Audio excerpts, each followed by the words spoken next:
मैं सबसे पहले घनश्याम तिवारी आज आपसे शुरू करती हूं। बहुत बड़ा आरोप आज चुनाव आयोग पर अखिलेश यादव ने लगाया। चुनाव आयोग वोट चोरी करता है, 50,000 वोट काटेगा, उन विधानसभाओं की काटेगा जहां पर आपने जीत हासिल की। Any evidence of it? नमस्कार गरिमा जी, आपको, दर्शकों को और को पैनलिस्ट को। 3 बातें अहम हैं। हम बिहार के चुनाव की आंकड़ों और रिजल्ट्स की पृष्ठभूमि में बात कर रहे हैं। ये आम है, रोहन गुप्ता कहते हैं कि बिहार में इसलिए जीत गए क्योंकि महिलाओं ने वोट दिया। महिलाओं ने वोट दिया क्योंकि उनको 10,000 रुपए दिए गए और 10,000 के साथ 2 लाख रुपए का वायदा किया गया। यानी कि एक पक्ष ये है जो भारतीय जनता पार्टी का अपना पक्ष है, घनश्याम जी, और क्या दूसरा पक्ष है हाँ।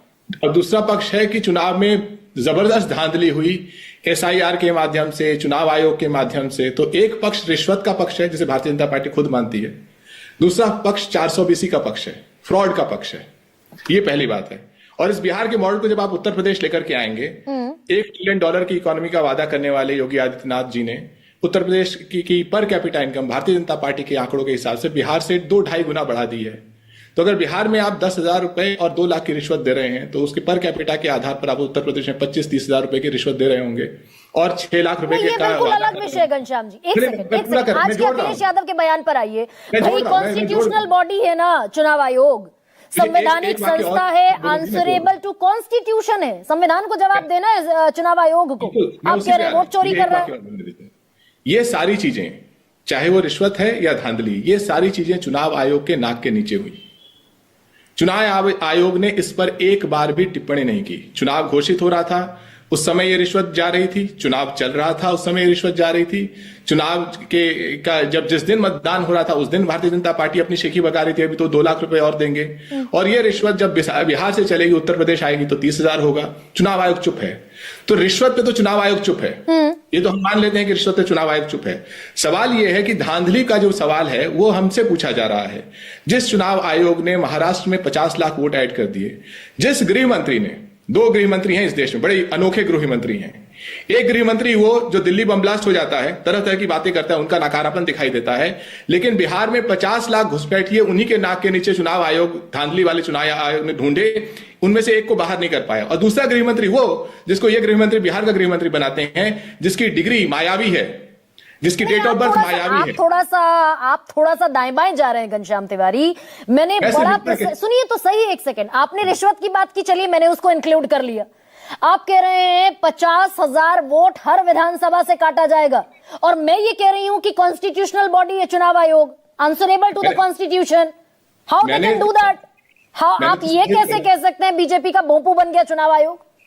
जब जिस चुनाव आयोग ने इतनी बड़ी रिश्वत के बारे में एक शब्द नहीं बोला। अच्छा, जो चुनाव आयोग महाराष्ट्र में भी कटघरे में खड़ा हुआ, हरियाणा में भी हुआ, और जब बिहार में कटघरे में खड़ा हुआ तो सुप्रीम कोर्ट के सामने दस्तावेज बदलता रहा। जो चुनाव आयोग कदम कदम पर, हम में से सबका जब वोटर कार्ड बना होगा, किसी को यह अंदेशा नहीं होगा कि ये कोई एक सरकार देश में ऐसी है जो हमारा वोट छीनना चाहती है। सबने वोटर कार्ड इसलिए बनाया कि उनको लगता है सरकार हमारा वोट चाहती है। जिस चुनाव आयोग ने देश के हर नागरिक के अंदर ये भावना भर दी कि सरकार हमारा वोट छीनना चाहती है, और जो भारतीय जनता पार्टी को जादुई परिणाम देता है, और जिस भारतीय जनता पार्टी ने 2024 में देश भर में, सिर्फ उत्तर प्रदेश में नहीं, उत्तर प्रदेश में तो अखिलेश जी के नेतृत्व में करारी हार देखी ही थी, देश भर में प्रधानमंत्री की करारी हार हुई थी। 400-240 जादुई परिणाम जिसकी आप बात कर रहे हैं, कहां मिला उत्तर प्रदेश में? उत्तर प्रदेश में तो जादुई परिणाम वही चुनाव आयोग आपको देता दिखा। जब वो हार गए तो उन्होंने कहा कि अब जनता पर नहीं, धांधली पर यकीन किया जाए, जनता पर नहीं, रिश्वत पर यकीन किया जाए, जनता पर नहीं, धांधली वाले चुनाव आयोग पर यकीन किया जाए। पूरी समस्या की जड़ ये है कि भारतीय जनता पार्टी का विश्वास जनता से उठ गया है। अगर आप रोहन गुप्ता जी के घर के आगे कोई व्यक्ति खड़ा है, उसे 10,000 रुपए दीजिए, वो गरीब व्यक्ति है, बोलो मोदी जी की जय, रोहन गुप्ता की जय, तो बोलने लगेगा। और कभी उत्तर प्रदेश में आएंगे 30,000 रुपए देंगे। तो रिश्वत पे चुनाव आयोग चुप है, इनके साथ खड़ा है, धांधली पे इनके साथ खड़ा है। तो चुनाव आयोग कैसे संवैधानिक बॉडी के रूप में हमसे देखें? हम तो उसे भारतीय जनता पार्टी के एक और अंग के रूप में देखते हैं, जैसे हम CBI को देखते हैं, ED को देखते हैं, गवर्नर के ऑफिस को देखते हैं, वैसे चुनाव आयोग को देखते हैं। और ये रिपोर्ट कहां से आई कि 50,000 वोट काट लेंगे एक विधानसभा से? ये तो 403 विधानसभा है ना, 403 में से आपने सीटें जीती थी 36 लोकसभा में। उन 36 को अगर विधानसभा में हाँ बताइए ना, जो 37 सीटें भाई 50,000 वोट एक विधानसभा से कटेगा। जिस चुनाव आयोग ने 5 महीने में उस प्रदेश में जहां उनकी सरकार थी, महाराष्ट्र, 50 लाख वोट ऐड कर दिए 2024 में ही, चुनाव हारने के बाद।